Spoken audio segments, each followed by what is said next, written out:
I think in general, as humans, I know people always say, there's a lot of people online that be like, I don't like to be around other people. I kind of prefer to be alone, or we want to be like the different person, the loner, the weirdo. And where people are trying to take ownership over that. But this research's point, there's such a huge part of our creation as humans that are about us being connected and mattering to other humans. Welcome to Passion Struck. Hi, I'm your host, John R. Miles, and on the show, we decipher the secrets, tips, and guidance of the world's most inspiring people and turn their wisdom into practical advice for you and those around you. Our mission is to help you unlock the power of intentionality so that you can become the best version of yourself. If you're new to the show, I offer advice and answer listener questions on Fridays. We have long-form interviews the rest of the week with guests ranging from astronauts to authors, CEOs, creators, innovators, scientists, military leaders, visionaries, and athletes.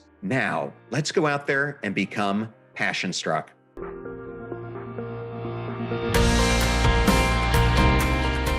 I'm absolutely thrilled today to welcome Kati Morton to Passion Struck. Hi, Kati. How are you doing today? I'm doing well. How about yourself?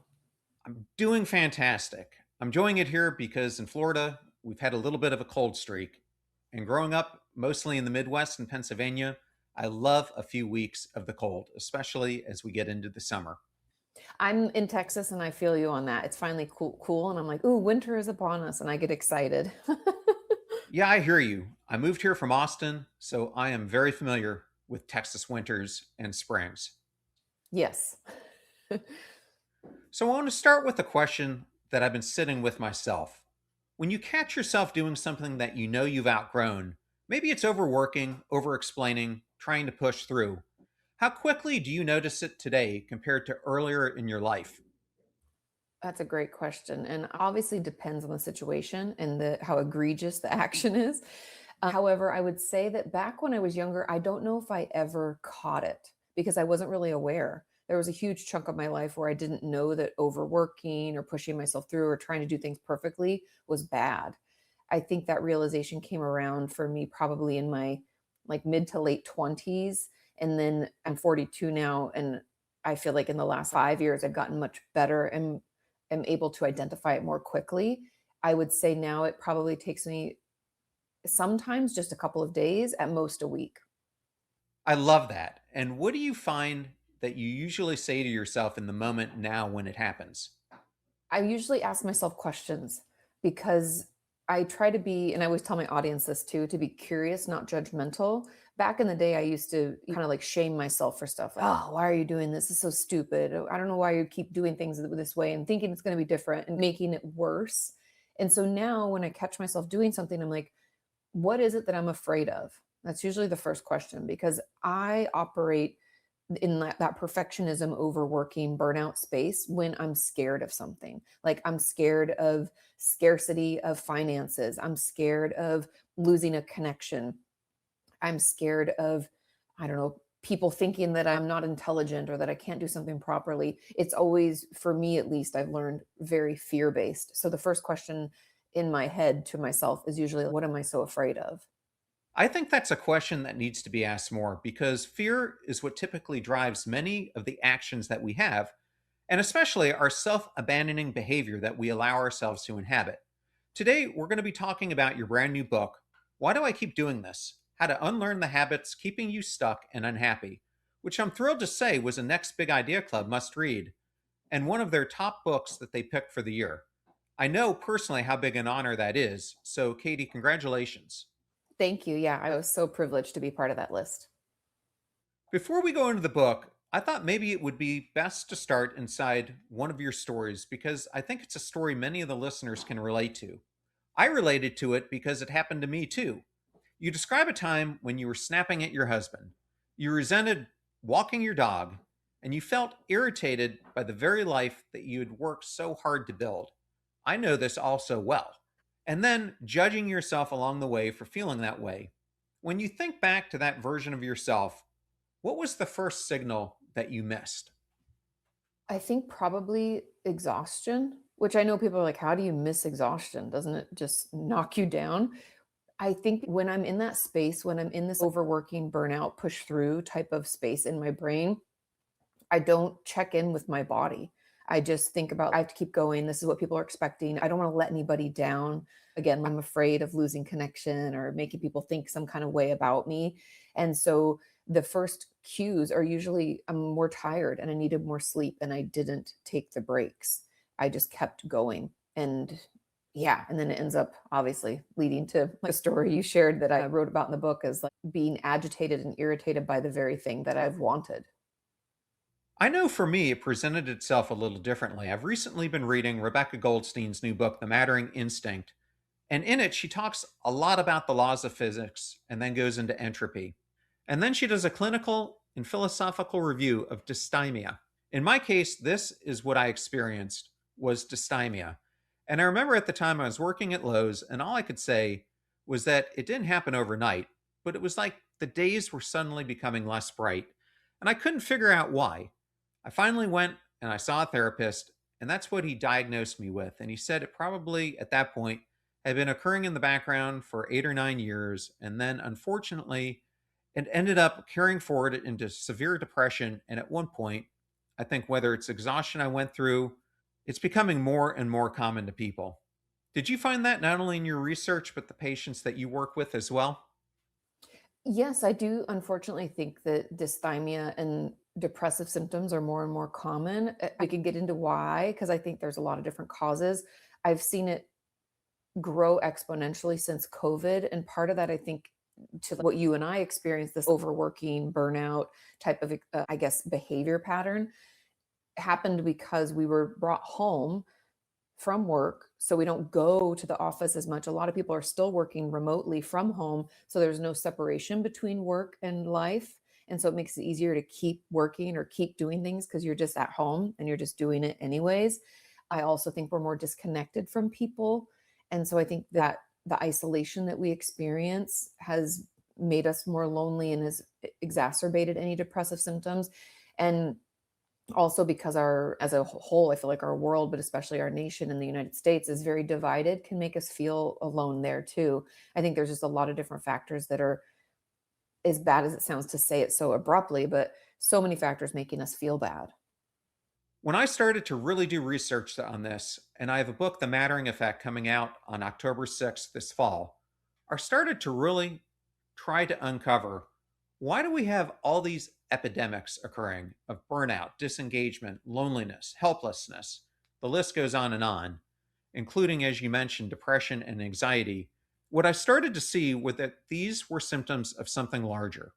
And so I started to look into this more, and it led me to a gentleman from Toronto, Canada, named Gordon Flett, who's now a retired professor from the University of York. I know in the book you have a chapter on belonging. I wonder if you ever thought about connecting it to this concept of antimattering. I love that phrase. I'm not familiar with his work, but now I'm going to have to look him up.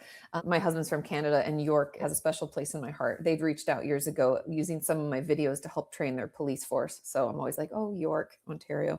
But the anti-mattering, I feel it like, viscerally when you said it. I think it's a very powerful term. And I think in general, as humans, I know people always say, there's a lot of people online that be like, I don't like to be around other people. I prefer to be alone, or we want to be like the different person, the loner, the weirdo, and where people are trying to take ownership over that.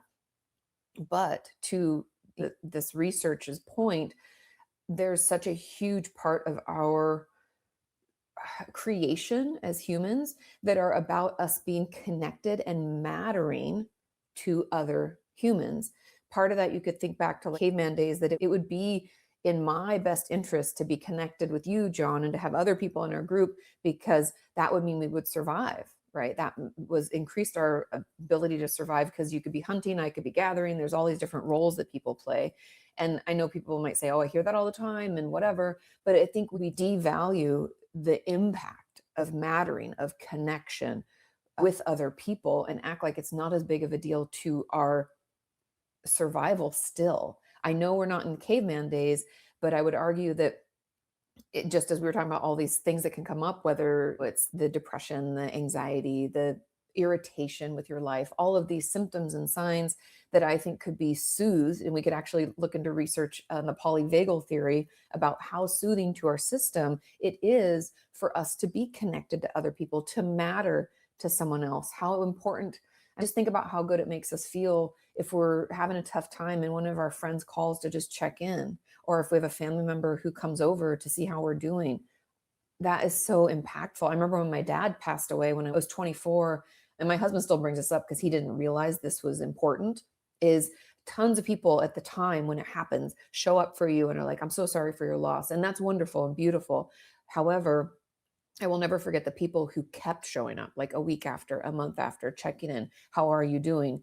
Again, because my well-being mattered to them. And oh, that was so necessary at the time. It was so soothing, so life affirming, and we can't discredit it. So I love that anti-matter because we need to matter to people. It's part of our biology. For the listeners, if you want to learn more about this, I interviewed Gord on the show last year. It was somewhere in the 500s if you want to search for it, but the New York Times just did 2 articles based on his research. And when I was talking to him, he laughed about it because he said it only took them 3.5 decades to finally write the article. Zach Mercurio also wrote a great book about this called The Power of Mattering. And then the Harvard Business Review did a large, I think, 5,000 word piece on it. So lots of good sources on this. Katie, I want to go back to this exhaustion you were feeling because that's also something I felt. I was an executive at Dell after I left Lowe's, and I think, like many people, I didn't learn my lesson. I just kept trying to work my way through the conditions I was facing.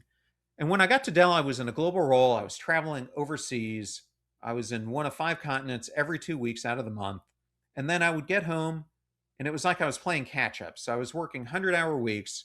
And what was so tiring to me was while all this was happening, I really felt myself becoming less and less seen. It was like I was almost invisible because I felt like I was worked to death and I was giving all to a system that didn't even care about me because no one was asking how I was doing. No one really cared. They just expected you to do the grind. And what I found is it was just adding up. It was as if I started losing the meaning. And as I've talked to people, I think this is one of the reasons people are feeling so disengaged is because we treat them like a cog instead of a person. Yes, I agree with you there. I think back to the mattering, that we have to matter. I think there's a big piece that we've learned if you look at research about how things operate well in a business setting. People need to be rewarded and they need to feel appreciated for their effort. Like you said, it felt like nobody cared, just like a cog in a wheel. And as long as you do your thing, that's not fulfilling. And I did a bunch of research. This is probably, oh God, 2017 maybe, about burnout in particular. And what I learned through that was that when we put in a ton of effort, like you're doing these 100-hour weeks, the effort that we put in has to be at least commensurate with the reward that we get. And people always think, oh, reward is just, oh, I make a good paycheck. That's only a part of it. We have to feel fulfilled. We have to feel like people appreciate it. And we often forget about that piece of reward. Obviously, if we're not getting paid well for our job, the reward's going to be down, but there's these other elements to it. Think of stay-at-home mothers. The reward isn't financial. The reward is raising good children and being able to be there for all their firsts and things like that, right? The reward can be different. So we have to make sure that effort is at least commensurate with the reward, and we forget that. And yes, jobs have ebbs and flows, and the reward can go up and down as well as the effort. But I think in general, when we go and push, like in your case, working these crazy weeks, traveling all this time, they could have paid you more and more, but it wouldn't have made you feel any better. There was this, I'm forgetting the year, but I want to say it was Ford Motors. They had decided that their production was down and they couldn't figure out why. And so they tried to increase people's paychecks. They were like, we're going to pay them more to do this job because people aren't feeling good about their job. We're having big turnover rates, that they're just not as productive as they used to be. Instead of paying them, and I'm making up these numbers because I don't remember exactly, let's say $10 an hour, we're going to pay them 20. And this should motivate them. It didn't. And they tried to increase their pay again to $25. It did not increase their productivity. But what did is when they let them move from one station to another and they could rotate what they were doing, they essentially weren't rewarded by their cog in the wheel effect of like, oh, I do the rivet. Zzz, zzz. That's all I do all day. They were burnt out by that effort and there was no reward. And when they allowed them to move around their stations, productivity went up. It had nothing to do with how much they paid them. And I think we often forget that, and we can get caught like you doing all of this work thinking that it'll make it better, or that this, what I'm doing, I should be feeling good. This should be fulfilling. I should be more thankful. That's how I talk to myself. I'm like, I should be so thankful I have this opportunity. We forget that we're humans who need appreciation. We need variety. We need to feel like we're valued. During this time, I had an organization of thousands of employees. And Dell thought that you needed to have a large span of control. So they wanted you to have somewhere between 12 and 20 direct reports. And at the time, I had something like 16 or 17. And I couldn't just figure out this idea of mattering. Like, why would you support that broad a level of direct reports? Because there's no way I can meet with every one of them every single week. And even when I could, I was only able to give them 15 to 30 minutes. And I have to say, half the time my mind was somewhere else because there were so many things hitting me. Yeah, I think back at that period of my life. And since you brought up kids, I want to go there next. There's this big element of what I'm working on now because I have this new book coming out called You Matter Luma in a month. But I've been really trying to look at this because a lot of what you write about in the book is based on belief systems, the value systems that we develop when we're young. And so much is about what side of the railroad tracks you're born on. And it's also what kind of family systems you're born into, because some of us are born into families where we're told to be quiet, not to say a word. And so we learn that our invisibility is what gives us the most attention. And then I think the more relevant thing in contemporary society is the helicopter, lawnmower, or soccer parents who are putting so much pressure on their kids to perform that the child then starts to think that they have to perform or achieve to be seen. Either way, there's this void that the child now is bringing into adolescence, which is why I think 50% of high schoolers are feeling hopeless and sad. And then that carries its way even to more work environments, into the communities we belong in. So all of this is just an opening to how big a deal do you think this really is? I think I call it the blueprint in the book, the way that we're raised. And I'll explain that a little bit in just a second. But I think that blueprint, or the way that we're raised by our family, is important and valuable to at least understand. Now, yes, our parents could have set us up for success and we could not feel like we have to earn love or attention. And we could also feel like it's okay to take up space and speak our needs. But regardless of whether they did that or didn't, it's really important for us to understand that piece, meaning that it's helpful in our healing journey to know what the blueprint is, for better, for worse. And this isn't to blame parents, and this also isn't to condone abusive behavior or anything like that. It's more in understanding of self. And when I talk about the blueprint, what I mean is that, to your point, John, that like when we're raised, we could have been told kids are supposed to be seen, not heard, right? So essentially sit down and shut up. And so as children, we don't know anything about love, connection, conflict, respect. What does that mean? All of these terms, all of these relational dynamics are new to us. And so what we're doing as we're told and shown different ways of interacting with each other is we're drawing this blueprint. So we're putting together, okay, this is what it means to be loved. This is what it means to get attention. This is how I get attention. And this is how I get the attention that I really need. This is how I deal with conflict. This is how I tell someone I'm upset. All this stuff is, we're absorbing it and we're putting it into our blueprint for relationships going forward. Now, as we go out into the world, and for better, for worse, I feel like no one comes out with a perfect blueprint. I know parents, we try our best, whatever we can do, we do the best we can, but no one's blueprint is perfect. And the healing part, of the part when people find themselves in my office, or when you found yourself in a therapist's office, a lot of it has to do with figuring out what that blueprint is, because we've often just been autopiloting it for years. I know I did that. I didn't realize that I felt like I had to earn love and attention. I write in the book about how my father worked away from home a lot because he thought his biggest role, or the most important role, was to provide, because he grew up very poor and my grandpa had a dirt floor when he was growing up. And so my family, they were farmers and they came from nothing. And so the men thought that was their duty. I provide. Well, I wanted time with my dad. I honestly could have cared less if I had the newest shoes. I would have rather seen him and spent time. And so I thought in order to get him to stay home more often, I had to do everything perfectly and really hustle to get him there and to keep him there. So that was my blueprint. It wasn't because my dad's a bad guy or was trying to harm me, but I thought that because of that behavior and the things that I saw, that then I really had to hustle to get more attention. And so I just give that as an example that all of us have these blueprints. We have these kinds of patterns of behavior from childhood. And if I didn't know that's where my perfectionism, my people pleasing, me feeling like I had to hustle to earn someone's attention and worth, if I didn't know where that came from, then I wouldn't really know how to undo it because it's like we can't.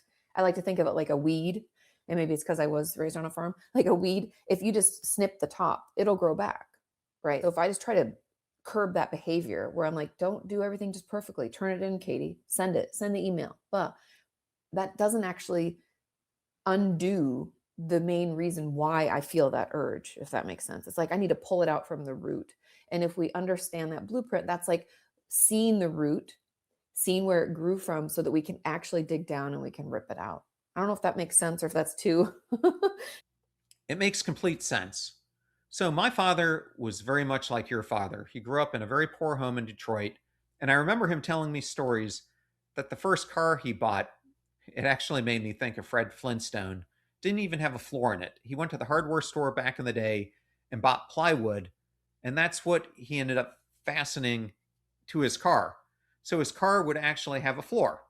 But when I was growing up, my dad probably traveled 250 days out of the year. And I remember there were long periods of time when I didn't get to see him. So when he would show up for high school events, it was really a treat to see him there.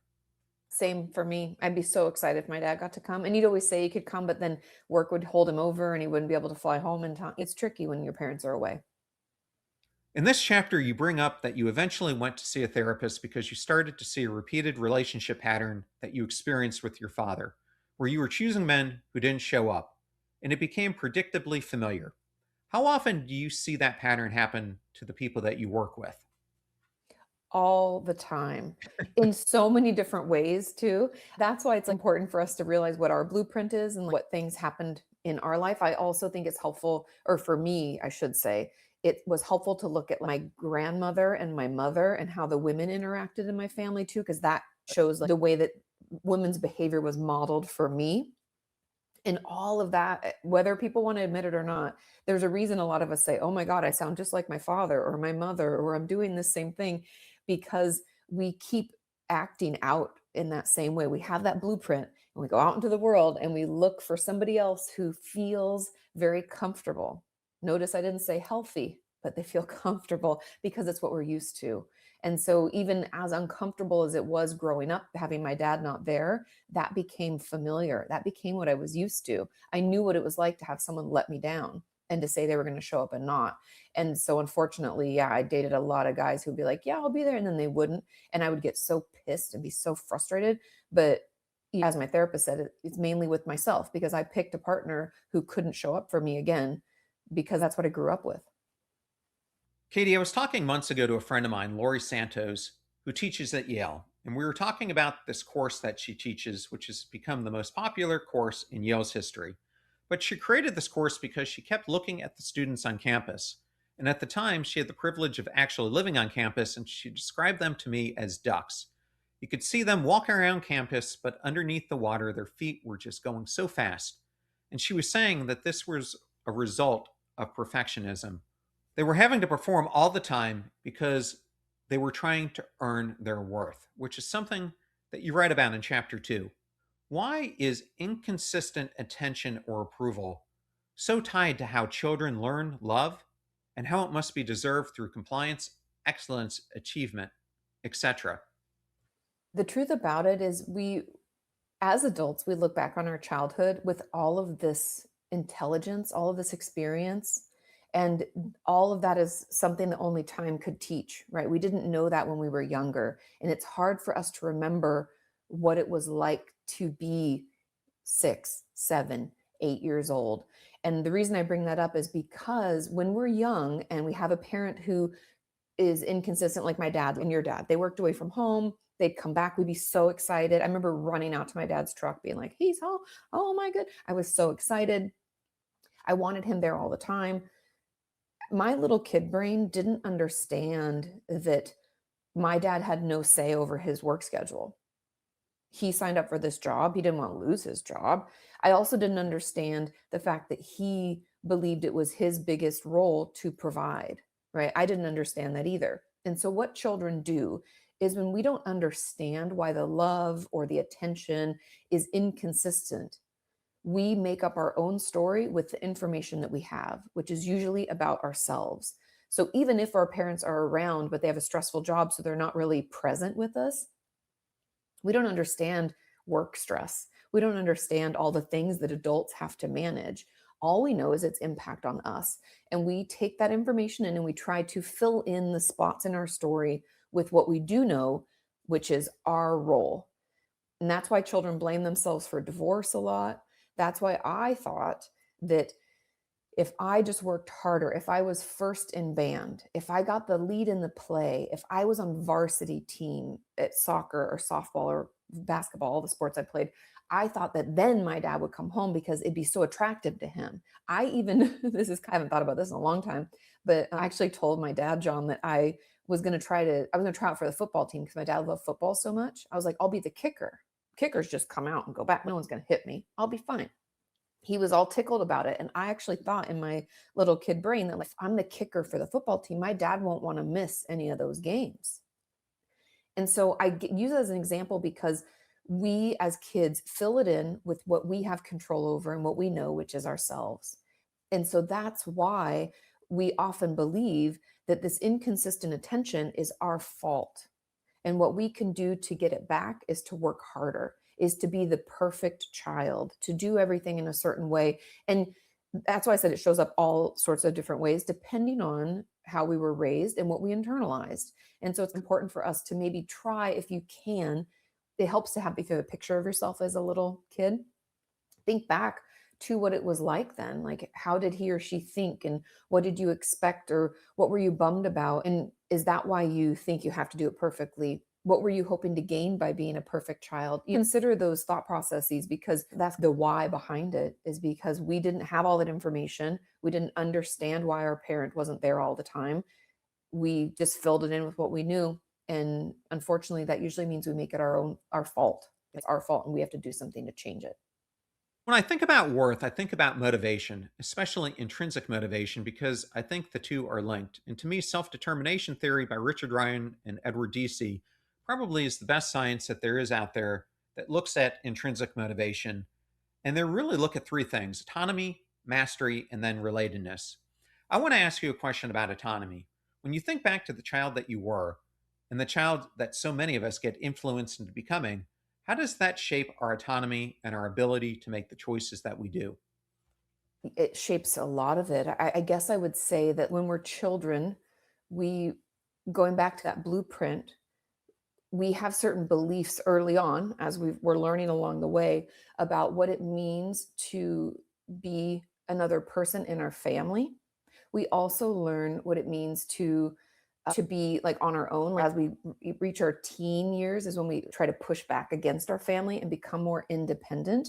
And depending on how our family reacts to that or supports that, that can affect our ability to act on our own, to be autonomous, to feel like we can do things outside of that. And so, there's so many factors here, but just depending on the way that we were raised, if it was okay or not okay to do something on your own or to push back against your family, maybe do something that's different, depending on how much support or lack of we received, that can definitely affect our ability to think on our own and make decisions on our own. I even share, I think it stayed in the book. Some of the stories got pulled by my editor, but one of the stories I share from my community is that she was raised in a very tight knit, enmeshed family. And so she didn't really believe that she could go on her own and do her own things. She felt like she needed the support of her family, and her mom and parents never really wanted her or her sisters to move away. And the one that did, they talked trash on. She doesn't know what family means. I can't believe she'd move away. And that really affected this member of my community, as she shared, because She doesn't even feel like she could take a big trip to Europe because her parents wouldn't want her to. And she never went away for college, even though she really wanted to make that choice and do that. And I think in general, a lot of the ways that our family interacts with us and the messages we receive, either overtly or inadvertently, we internalize that, and it shapes a lot of our independence and autonomy and how able we feel to make the best decision for ourselves. One of the reasons I'm asking this is that as I went through my life, and it sounds like you and I had very similar upbringings, I discovered that the more visible my achievement became, the more the architecture of my life began to mask a sense of authorship. And what I mean by this was the primary mechanism of this drift is this concept of the next logical step. Success presents a sequence of choices that appear optimal to the people who are observing your life from the outside, while it remains fundamentally unchosen by the participant. And that's where I was going with my question. Your answer was fine as well, but I really think this is the paradox of autonomy. It's a state kind of where we're most busy when we feel less free. And I know when I was feeling exhausted, that's exactly how I was feeling. Does that relate to you as well? Yes, I've felt a lot of my life as on autopilot. And I know that sounds maybe crazy to people from the outside, 'cause like you said, it looks like, oh, but this trajectory is good. And I even have friends that are like, well, you're so successful. That's so great. And I'm like, but did I really choose to do that thing? It just was the thing that was presented. And logically, it makes sense, but it might not be the thing that I really wanted. It's like that. There's a huge disconnect sometimes between what we really feel like if we took the time, because I don't even know if I took the time to decide whether or not that was what I wanted to do versus is that just what's presented. I even have friends, and I don't know if this resonates with you, John, but I have a lot of friends that will say, I don't know how I ended up in HR, but I got that my first job and then I just stayed there because I just kept getting promoted and I was making a decent living. And a lot of us can do that, almost live by default. I had a video I put out a couple of months ago about how not making decisions is a decision. It's like you're living by default, just whatever the next thing is. If this is okay, you want me to, okay, sure. And life just happens to us versus what I think we all desire, or at least I desire, is a more empowered place, operating in my life from a more empowered place where I'm able to make choices that best align with what I want versus feeling like, well, that's the next best thing. That's what people expect of you. That is the next logical step in this path that you're on. And yeah, I think that deciding to be an active participant in our life versus being a little bit more autopilot-y is how we curate the life we love versus waking up at 60 and thinking, where'd the time go? What is this? What am I doing? Katie, you don't know this, but I wrote a whole book on it. So the first chapter of the book I call The Mission Angler. I live here in Tampa Bay and I have a lot of friends who fish. And the people who love to go out there and do deep sea fishing, which is kind of funny because here in Tampa, you can go out 40 miles and the water is probably only 40 feet deep. But typically they're planning for days, if not weeks in advance. They're looking at tidal shifts, what fish are in season, where they want to go, etc. But how many of us apply that same discipline to our lives? Not many. And that kind of gets into self discrepancy theory, where people end up living the life that they feel they could. And that gets into self discrepancy theory, where people end up living the life that they feel they should instead of the ideal life that they could build. And I think most of us live in this gap between those two things. The way I refer to this in the book, Passion Struck, is that when people are on autopilot, at least the way I think about it, the way I refer to this in my book, Passion Struck, is that when most people hear the word autopilot, we think we're pointing the plane in the right direction. It's taking us to where we want to go, but I prefer to use the analogy that more of us are living what I call a pinball life. Because I think what so many of us are doing, instead of learning how to play the game of pinball and taking control, is that we become the pinball in the game and we're just bouncing through life aimlessly as it sends us all these different distractions and signals, never taking control of our trajectory. And so we stay, as you say, in this state of should. And that's what happened to me. And I think we're best positioned to serve the people that we once were. And that's exactly what happened. I came out of a stint working for Arthur Andersen. The company collapsed because of Enron. And I really wanted to go back and get my PhD at that point in behavior science. And unfortunately, I was at a point where we just had a child, and I felt I had to support modeling my father's behavior. So I kept going down this track, went back into industry, but the whole time, even though I was successful at what I did, I really didn't have a sense of meaning towards it. And so it really took some time for me to make some very intentional choices to go down the path of what I'm doing now, which is completely different. But I think what stops so many of us, and what was stopping me, is you kind of see this life that you want, but it's as if you're standing on the top of Mount Everest and you see Mount Kilimanjaro in the distance, and you have no idea, how do I get from point A, Everest, to point B, Kilimanjaro? Do you think that's the main stumbling point? Yes, 100%. Because I feel like 90% of the time it feels easier just to stay where you are, right? You're already at Everest. Why do I need to go to Kilimanjaro? I really would like to, and I think it's where I'm meant to be, but that's a lot of work. That's a lot of effort. And I'm not saying that all of us are like effort adverse. Both you and I are saying like we overwork ourselves and we do a lot of things, but I think sometimes we're so pulled out, we're looking down on this big change. Okay, if I have to get all the way over there, that could take years. Oh, and we preemptively snuff it out versus thinking, which is something that I've been practicing myself, is that instead of looking out at like, this is this big goal that I have to get all the way over there. How in the world am I going to do that? And oh my God, it's so scary. And this could take so long. Instead of like psyching myself up and out of it, I think, okay, well, what would be the one step I could take to move me in that direction? What would be something that I could do that's honestly, some of it's very low lift. Maybe it means I send an email. Maybe it means that I start practicing or I take a little online course about this thing that I want to learn and see if I'm interested. We often get so overwhelmed by the sheer scale of what we want that we get scared. Again, going back to our earlier conversation about fear and what am I afraid of? I think a lot of us get afraid of, what if I fail, right? What if it doesn't work out? But if we move our eyes away from the horizon onto Mount Kilimanjaro and we look back down at our own feet and we're like, hey, you know what I could do though? I could take 2 steps in that direction. And that actually is not so overwhelming. Maybe I sit down and think about it for a little bit. Maybe I catch my breath and keep going. It's those little steps, but we get so overwhelmed with the big picture, thinking we have to make these drastic changes.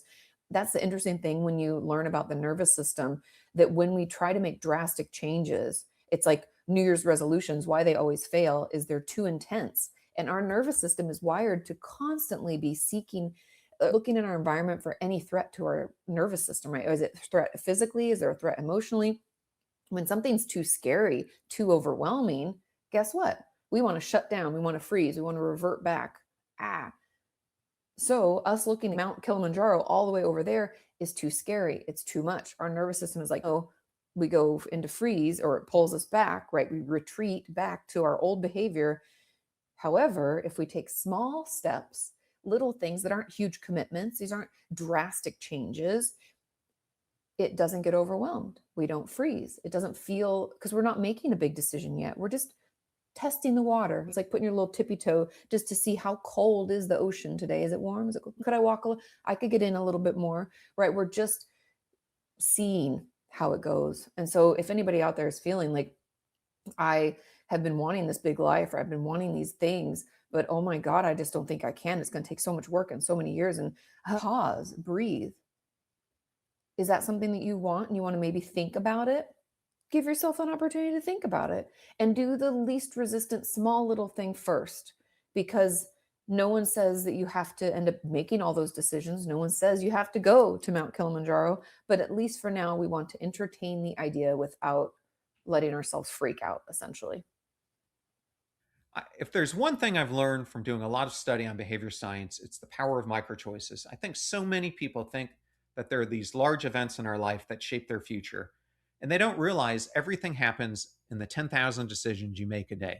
And the more that you can subconsciously start pointing yourself in a direction that you want your life to go, the more micro choices you start making, orienting and compounding in a way that starts closing the gap. But I think we fall into this trap of thinking we need to make big change or it's never going to happen. That's why so many New Year's resolutions fail weeks after we get into the new year. they're done by February 1st. It's too overwhelming. It's too scary. It's too much. It's not sustainable, right? I always tell my audience in general, even in the month of January, I did this little workshop on my Patreon about these small habit shifts. And I encourage them to pick the easiest thing. I was like, I want you to not pick something that you're excited to tell people about. Oh my God, I stopped drinking soda, or I don't do this anymore. I don't want you to even feel any kind of ego about it. I want it to be really easy. I want you to be like, why is it even on this list? This is so simple, because those small things do add up, and it also builds motivation and we feel good about ourselves, versus what can happen is we set these huge lofty goals and think it has to be this one big jump, and then we feel bad about the fact that we couldn't quite make that jump. But let's build some stairs as we build our way toward that, you know? Absolutely. Katie, I want to ask you about why we can't calm down until everyone is happy. And this is a question that I myself am really interested in. A few weeks ago, I had Ingrid Clayton on the show, who has a new book on fawning. And this is something that you really cover in the book as well. And for many in my audience, if you didn't catch that episode, I didn't know what fawning was. I think it's the least known trauma responses that there is out there. But in the book, you talk about a woman named Yvette, who was the strong one who never asked for help. And I was hoping maybe you could use her story as a way to explain this. Yes, just so everybody knows what fawning is before we start talking about it in a bigger way, it's essentially what I would call an extreme form of people pleasing. When we talk about our stress response, we often talk about fight, flight. I'm going to run away or I'm going to fight back. But especially when we're younger and littler, we can't do those things. We're not strong enough to fight. We aren't fast enough to run. And so we opt for another way. And that is to try to make the person so happy that they won't harm us. So I'm going to try to keep you happy so that I don't feel like I'm under threat. And I think in general, a lot of us do some form of, we call it people pleasing, like a lighter form. But fawning is very much the same. I would use them interchangeably in this case, because we're so concerned. Again, what am I afraid of? I'm so afraid that someone could be upset with me, or I'm so afraid that I could lose connection. That is scarier to me than me lighting myself on fire to keep you warm. Meaning, I'll just do everything in my power to make sure you're happy, to make sure that those things work for you and that you're okay. Because once you're calmed, I know I'm not under threat anymore. I can be calm. And I forget Yvette's story perfectly. I'd have to pull it up out of my book. If you want me to directly connect it, I definitely can. She was 48 years old, but she was the strong one who never asked for help. She was praised for being reliable, but could never Oh, and then express. didn't she Yeah. swing to the complete opposite? Yeah. Okay, I can tie into that. When you said that, I'm like, oh, I don't remember. It's hard to recall. Also, their names, I had to change them. So I'm like, which one is Yvette? Okay, I can connect that. When it comes to Yvette's story, the interesting thing there is that she used to take pride in the fact that everyone could count on her, right? She would do everything people asked, essentially like lighting herself on fire to keep them warm, this extreme fawning. But instead of being able to figure out where that's coming from and find a healthy balance, because we should be reliable, right? We do want people to count on us for some things, as we would want to count on them. But instead of finding that healthy middle ground, she swung to the complete opposite, where she would just say no to everything. She didn't even show up for things with her family that were really important to them. And then she almost felt even worse. Oh my God, now I'm really letting them down. It was like we're this pendulum swinging from extreme to extreme. And I think that a lot of us don't really know how to live in the middle, because it's uncomfortable for us to sit with that potential conflict, right? We'd rather just people please. And instead of trying to figure out how we can keep ourselves happy and keep them happy, which is this, I would say it's like a dance that we have to do. Instead of trying to learn that new dance, we'd rather just slam the door shut, say no to everything, and go to the complete opposite. And that's that story, is that she really couldn't figure out how to do it healthily. She felt like it was either all or nothing. Yes. Thank you for sharing that. This fawn response is something that I've really started to pay a lot more attention to, because I think it's often misunderstood, although it's a pretty simple concept. Once you understand the mechanics behind it, like you said, and I think one of the biggest things people need to understand is when you're doing it, you're really causing yourself self erasure. Yes, because you aren't showing up as authentically you. You're so busy considering what would make them happy, what would they like, how are they feeling. I've used to call it my superpower. I can walk in the room and just read how things are. Is someone upset? Is somebody happy with this? How is this going? Oh, they're not getting along. And it is a superpower. But if I don't know how to manage it, again, finding that healthy middle, if I don't know how to manage it and recognize their emotional experience is not my responsibility, I can be aware, but I don't have to act in a certain way until I can handle that healthily. It was just exhausting to me to try to always be tippy toeing, making sure everybody's happy, all because it felt too uncomfortable for me to be around a situation where I thought someone was unhappy. It's like, then I don't even exist in that moment because I'm so busy looking outward, right? I'm not even checking in with myself in any of this. I'm just making sure that they're happy first. I don't know if that resonates with anybody else, but it's like, yeah. And it's all throughout my life too. And the way it pops up, you think you get one, it's like whack-a-mole, another one pops up. What do you think is the hidden cost showing up over time when you work with people who have a fawn response? Quite a few costs. The main one, I think, is lack of true intimacy, meaning that their relationships almost always have issues, or they end up in a relationship where the person doesn't know them at all. I had a member of my community just yesterday share with me that her husband doesn't know she's in therapy. He doesn't know she ever struggled with any eating disorder behaviors or even has depression. He doesn't even know she's on medication. He doesn't know anything about that part of her. We were on a live stream and I mentioned, could you share something with him? And she did not feel like it was okay. She was afraid it would upset him. I don't want to share that. And so if we don't show up authentically in our relationships, there's no real connection. It's almost like inadvertently the thing that we're trying to prevent, right? We want to keep people around, we want to keep them happy. We're trying to ensure that connection is maintained. In this self erasure, in this self abandonment, we inadvertently end up disconnecting because they don't really know who we are. We don't have any safety in that relationship because we don't feel like if we did show up that they would stay. Like that member of my community, I'm afraid it would really upset him. I don't know if he could handle it. And so we lose intimacy in our relationships. I think we can also lose our identity. I can't tell you the number of patients I've seen over the years that will tell me they'll get out of a relationship, like they'll divorce after, let's say, 25, 30 years. And they're like, I don't know who I am anymore. And that's because they didn't really exist in that relationship fully. I know we can still have these like, well, if I'm not married to them, my life is shifted and there's going to be changes.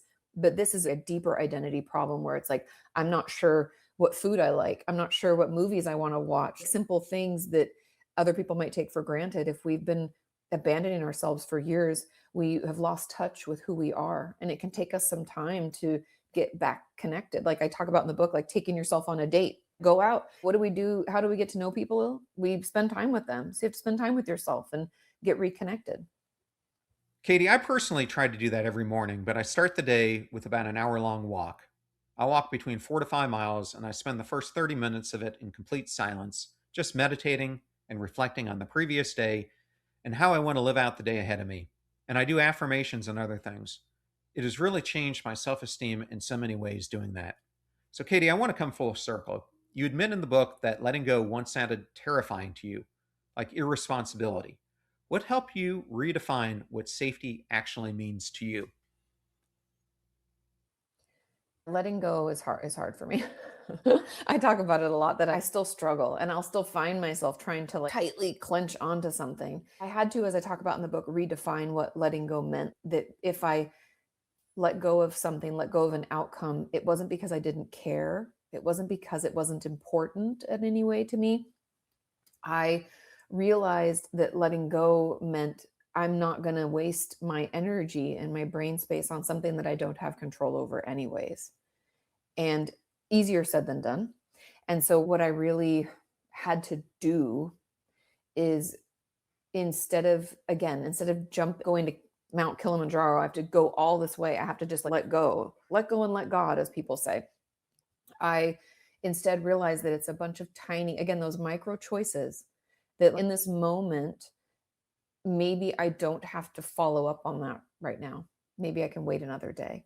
Or maybe instead of me letting myself spiral out about something, I'd meditate or I take a breather, or I go for a walk. I love to walk also. I think having movement with mindfulness is really healing for me too. So I think it's those micro movements, the micro habits, the little steps in that direction versus that all or nothing. I've always been very curious and I haven't done research on it, but I have my own hypotheses as to why our brain loves all or nothing thinking, like black or white. We like to think I'm either letting go or I'm completely held on to something. It wants to do one or the other. Like to Yvette's story, it either wants to be completely fawning, people pleasing, or the other. I would assume it's because our brain loves certainty, and those are very like, clear and direct paths. But it's finding that gray for us. For me, at least, in the letting go, I had to redefine what it meant. I had to change the way I talked to myself about it. And then I had to make little micro shifts instead of swinging to the complete opposite. And then lastly, Katie, what does it mean for you to be passion struck? Ooh, first of all, I just love the phrase passion struck. I think for me, to be passion struck means that I'm living in alignment with my values in a place of excitement and enjoyment for life. It's honestly what I strive to be all the time. Struck by passion. What a great way to live your life. Love it, Katie. If people want to learn more about you, where's the best place for them to go? I'm on YouTube. All of my social media is just Kati Morton, Katimorton. I have a podcast called Ask Katie Anything that comes out on Thursdays as well. And I have 3 books. They're sold wherever you find your books. Are You Okay is my first book. Traumatized is my second. And my third that we talked about today, Why Do I Keep Doing This, is available, again, wherever you purchase your books. Katie, thank you so much for joining us on Passion Struck. It was a real honor to have you. Thank you for having me. My pleasure.